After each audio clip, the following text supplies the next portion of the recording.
Assalamualaikum warahmatullahi wabarakatuh. Salam sejahtera, salam perpaduan, salam perjuangan. Salam Melaka berbau pintar jauh bersih. Saguduri gelai manakam Cepina foreign mani hama khaifa likum manabil had syukran. Maradan foreign inturan memandai caran tacahau.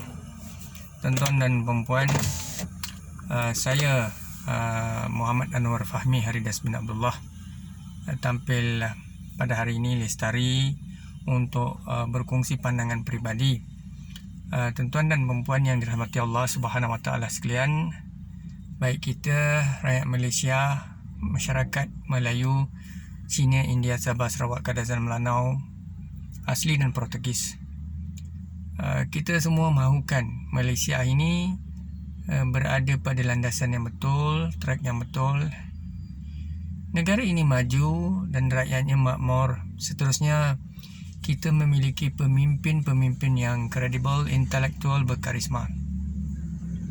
Tuan-tuan dan perempuan, kita tolak tepi dahulu isu-isu berkaitan dengan ketaksupan kita terhadap mana-mana parti politik, ideologi parti politik maupun parti politik yang berkaitan dengan kaum dan agama.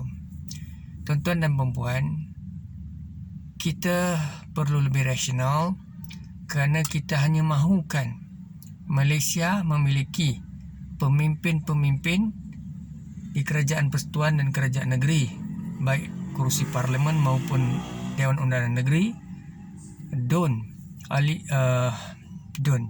Tuan-tuan dan perempuan, maka dengan itu marilah kita sama-sama berfikir secara lebih tenang,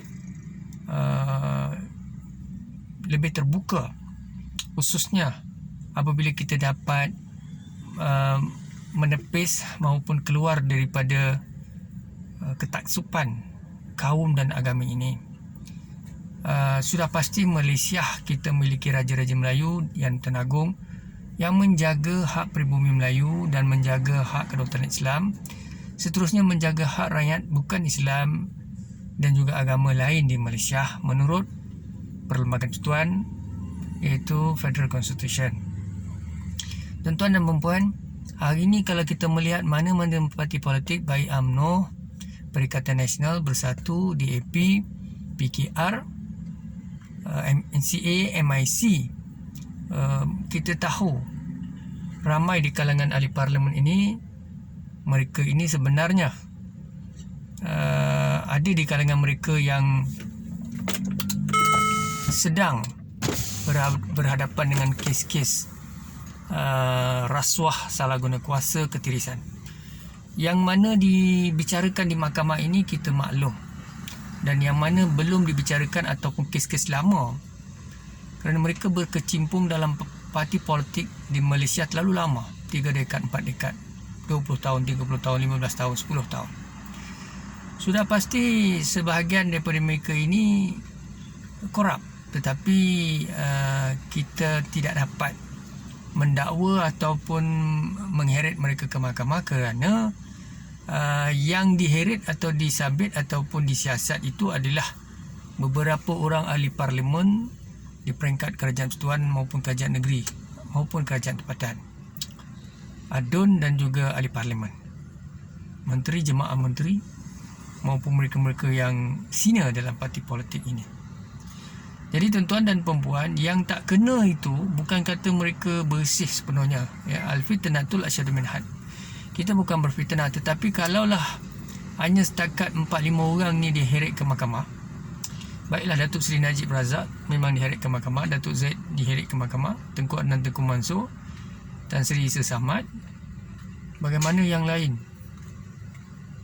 Adakah ahli politik DUN dan parlimen yang lain itu bersis di kalangan mereka? Tuan-tuan dan perempuan, selagi tidak ada prima facie dan tidak ada hukuman dijatuhkan, maka individu itu dikatakan masih lagi tidak bersalah. Baik, kita dapati beberapa kes telah dijatuhkan hukuman dan pihak ini sedang merayu di peringkat lebih tinggi, Mahkamah Tinggi ataupun Mahkamah Rayuan dan sebagainya, Mahkamah Persekutuan. Tuan-tuan dan perempuan, saya merayu kepada parti politik dan pemimpin-pemimpin parti politik yang veteran ataupun yang telah lama, seperti Tun Mahathir, seperti Datuk Zaid, seperti Datuk Seri Najib, walaupun mereka ini masih berminat dalam politik dan memang sudah menjadi career maupun disebut sudah sebati dengan hidup mereka. Mereka merasakan politik ini adalah satu kerjaya lumayan bagi mereka, sebati dengan jiwa mereka. Tetapi bagi saya secara peribadinya, berilah ruang dan peluang kepada sesiapa saja, tidak kiralah siapa mereka, baik pemimpin DAP, pemimpin UMNO, pemimpin PKR, Amanah, PAS. Jangan duduk asyik-asyik mahu memegang kuasa politik, sedangkan tuan-tuan punya diri dan tuan-tuan punya legasi adalah dilihat sebagai korup dan dilihat bersekongkol dengan pelbagai perkara-perkara yang tidak sepatutnya dipertahankan. Tuan-tuan dan puan-puan, saya tidak merujuk kepada mana-mana parti politik atau pemimpin parti politik. Apa yang saya merayu adalah saya pohon kepada pemimpin-pemimpin yang lama ini, tinggalkanlah, sebab mereka pun dah kaya tuan-tuan ya. Berbilion-bilion, beratus juta duit mereka ni. Dan gaji mereka sebulan pun 60, 80, 100 ribu ya. Banyak gaji mereka ni ya. Sebulan tuan-tuan ya. Belum lagi kita darat dengan 12 bulan dan darat dengan 5 tahun satu penggal. Mereka sangat kaya. Jadi sudah sampai masanya kita beri ruang dan peluang kepada rakyat Malaysia yang lain. Sebab dalam parti politik ni yang masalah besar, mereka yang lama ini ataupun veteran ini tidak mau turun, tidak mau meninggalkan politik ini. Jadi orang baru tak boleh naik. Usahawan, entrepreneur, businessman, mungkin pemimpin-pemimpin muda, bukan muda sangat, 30-an ke atas. Dan mereka-mereka penjawat awam pencen, ya, askar pencen, polis pencen, ya, ramai yang berkaliber, ya, profesor pencen, sarjana pencen, doktor pencen, semua tu ya, boleh berpolitik dan memimpin, tetapi mereka tidak ada ruang untuk menjadi calon parti politik. Jadi tuan-tuan dan puan, sebab orang politik yang ada ni mereka tidak mau turun. Dan mereka merasakan, tetapi kalau mereka tidak mahu turun tetapi imej mereka bersih, tak apa tuan-tuan. Tapi kalau imej mereka masing-masing ada skandalnya, ada rasuahnya, ada ketirisan, salah guna kuasanya, mereka berpaut dalam parti politik hanya untuk menuntut kes-kes mahkamah. Tuan-tuan dan puan, gayat macam kita, kalau kita mencuri, kalau kita langgar mungkin traffic light dan sebagainya, kita disaman, dihadapkan ke mahkamah. Begitu juga kalau kita di kalangan kita lah ya, ibu tunggal ataupun ibu yang daif mencuri melo beras, susu untuk anak, ditangkap, dihadap ke mahkamah. Tapi pemimpin parti politik ini, mereka ni tidak serik dan tidak takut. Kerana bagi mereka, apabila mereka menjadi menteri, mereka menjadi jemaah menteri, mereka menjadi ahli mungkin proksi-proksi politik kerajaan yang memerintah atau pembangkang dan sebagainya, mereka boleh menggugurkan kes-kes tuduhan rasuah, salah guna kuasa dan sebagainya. Bagi mereka, setakat menerima rasuah, pemberian ataupun politik wang dan sebagainya, ataupun tender projek daripada habuan yang diperoleh itu, ataupun menjual aset, mereka mendapat komisen dan sebagainya, itu semua adalah perkara biasa, perkara lumrah dalam politik, tuan-tuan dan puan. Jadi sekarang ini kita maklum, memang Perikatan Nasional Tan Sri Muhyiddin Yassin telah menyatakan bahawa selepas isu darurat COVID ini ditangani, maka beliau akan mohon pada Tuanku membubarkan Parlimen. Sekiranya Tuanku dan Raja-Raja Melayu setuju, cadangan yang diangkat oleh Tan Sri Muhyiddin Yassin, saya yakin dan percaya Pakatan Harapan tidak ada harapan atau pembangkang untuk menjadi kerajaan. Kerana harapan Pakatan Harapan dan pembangkang adalah mereka mengharapkan menjadi kerajaan jemaah menteri-menteri dan sebagainya. Tapi oleh kerana Perikatan tidak mahu undurkan diri, mereka sukar. Dan sekarang ini digantung dengan darurat ya. Tapi kita tidak pertikai darurat yang Tanagong, sebab itu adalah kuasa mutlak Tuanku ya, yang termaktub dalam perlembagaan Ketua Negara. sebagai the head of the government. Perdana Menteri the head of the country, dia boleh bawa, tetapi yang perkanan itu tuanku. Jadi tak ada siapa di Malaysia yang boleh mempertikai kuasa Tuanku Sultan dan Raja-Raja Melayu, melainkan kalau mereka mahu berpegang berpaut pada Perlembagaan Persekutuan, merujuk kepada kehakiman, sistem hakim dan perundangan, itu terpulang. Saya yakin dan percaya Tuanku Sultan dan Raja-Raja Melayu maklum perkara ini, tetapi tidak boleh perlekeh maupun menghina, mengherdik, mempertikai. Tapi kalau mereka rasa mahu merujuk mahkamah, itu hak mereka. Ya, tuanku pun faham, kita pun yakin. Tetapi bagi saya, kalau ini berlaku, Parlimen dibubarkan, Pakatan Harapan ini tak ada harapan. Saya yakin dan percaya tuan-tuan, ya. Kerana rakyat Malaysia ni dah sampai satu tahap yang mereka sebenarnya letih jemu. Mereka dah rasa hilang kepercayaan kepada parti politik dan pemimpin politik. Kerana percaturan politik, dahsyatnya rasuah, ya, dahsyatnya pemimpin fitnah memfitnah, dahsyatnya kemaruk kuasa, ya, lompat-lompat parti, dan integriti pemimpin, kecerdikan, karisma pemimpin yang dilihat menjadi menteri ni, tak kira lah dalam mana-mana parti politik pun, kadang-kadang kalau kita tengok qualificationnya, karismanya, intellectuality-nya, critical thinkingnya, dasar wasanya, blueprintnya, tidak ada kualiti. Tapi mereka menjadi menteri, menjadi jemaah menteri atas dasar menang pilihan raya dan juga menyokong parti yang atau Perdana Menteri. Akhirnya Perdana Menteri terpaksa memberikan jawatan sebagai menteri.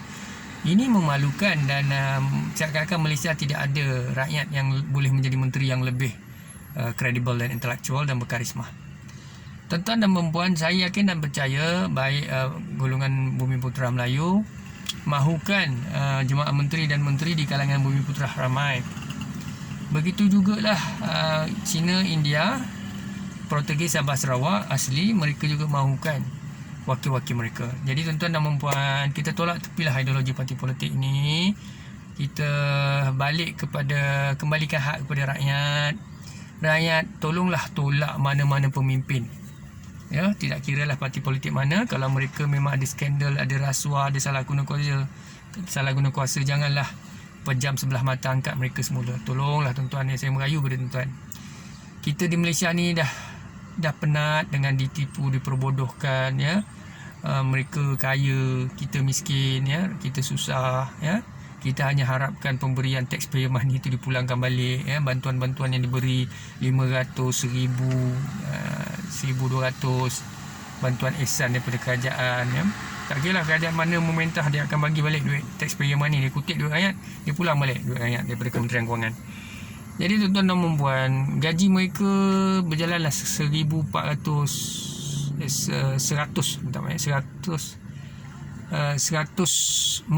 gaji Perdana Menteri. Saya tak petikai Tan Sri Muhyiddin Yassin. Saya kata siapa saja jadi Perdana Menteri sama saja, gaji mereka tinggi. Begitu juga menteri dan jemaah menteri 60,000, 90,000 dan sebagainya.